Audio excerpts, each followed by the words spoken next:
Salibonani bantu bami. Line likhona ngapha eBritain.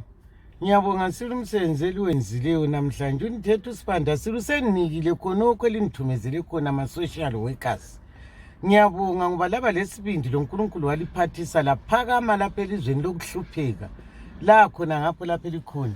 Kanti ke lalihambela mina ngoba namhlanje sengikhululekile. Kade limboni ukuthi senjani sengiqalisile lami ukwazi amanzi ngani abanye bena bakhona ngapho labantu sebembona kathesi semphakamile ukuthi ngaye la kathesi lilokho lilapha ngamsebenzi wena liqhubayo liqhuba sibili ngendlela eziphezulu ephambili lokho lisincedisa abantu lincedisa logogweni umanyathi livele lihlale likwenza lingabe lisakwekela limphathise sibili ngoba lami ngifuna ukufudumala nanku kathesi namhlanje kuyaqanda ngapha kodwa ukhona omnye la ongqokisileyo ngigqokile nginjenje kuyini bemvele ngihamba nqunu ngivele ngingazi lokuthi nizakuba yikuyini ngenxa yokuthi uNkulunkulu walenza laba khona lapha emhlabeni wayelenjongo lani ngoba injongo yenu namhla siphumile sisegcekeni sengani bakithi umsebenzi wenu ungaqhubekela phambili uNkulunkulu yekelele lapha elikhiphe khona aliphakamise emsebenzini yenu